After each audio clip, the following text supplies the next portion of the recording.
பொண்ணோட வேலை என்னன்னா, கணவன் கேட்குறதெல்லாம் சமைச்சு போட்டுக்கிட்டே இருக்கணும்.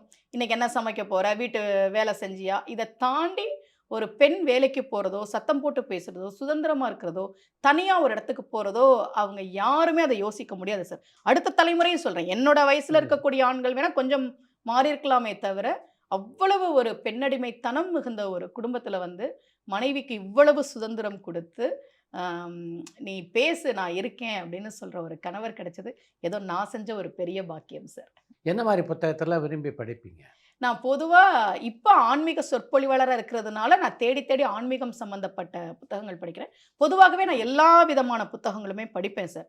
சிறுகதை, நாவல், கவிதை இந்த மாரி நானு தேடி தேடி எல்லா புத்தகமுமே படிப்பேன். வீட்ல ஒரு நூலகமும் நான் வச்சிருக்கேன்.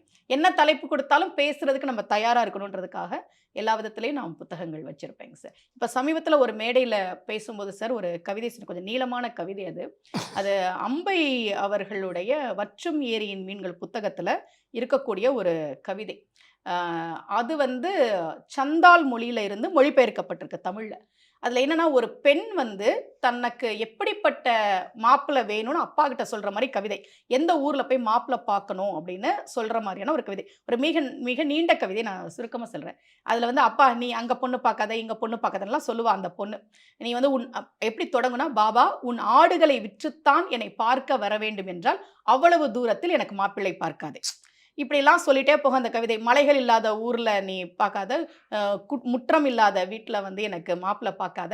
இப்படியே சொல்லிட்டே போற அந்த கவிதை எப்படி முடியும் அப்படின்னா, "ஆற்றங்கரையின் இந்த பக்கம் நான் அழுதால், அந்த பக்கம் என் அழுகுரல் கேட்டு நீ உடனே கிளம்பி வர வேண்டும். அந்த இடத்தில் எனக்கு மாப்பிள்ளை பார்." அப்படின்னு அந்த கவிதை வந்து முடியும். நிர்மல் புதூல் அப்படின்றவங்க எழுதினது போல, அருமை. சந்தால் மொழி கவிதை. இது அம்பையினுடைய தொகுப்புல இருக்கு.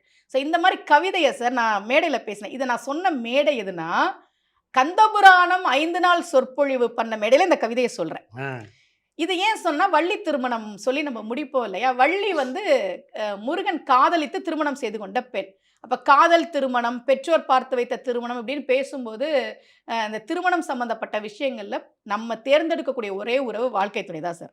அம்மா, அப்பாவ நம்மளால தேர்ந்தெடுக்க முடியாது. உடன் பிறந்தவர்கள தேர்ந்தெடுக்க முடியாது. குழந்தைகள தேர்ந்தெடுக்க முடியாது. நாம தேர்ந்தெடுக்கிறதுக்கு கடவுள் குடுத்த ஒரே உறவு வாழ்க்கை துணை. அதுல தான் எல்லாரும் தப்பு பண்றோம். எல்லாரும் தோத்து போறது அதுல தான். உனக்கு குடுக்குறது இது மட்டும் தானா? அதுல தான் நம்ம எல்லாரும் ஃபெயிலியர் ஆகுறோம் அப்படின்னு சொல்லிட்டு, அப்ப நான் இந்த கவிதைய சொன்னேன் சார்.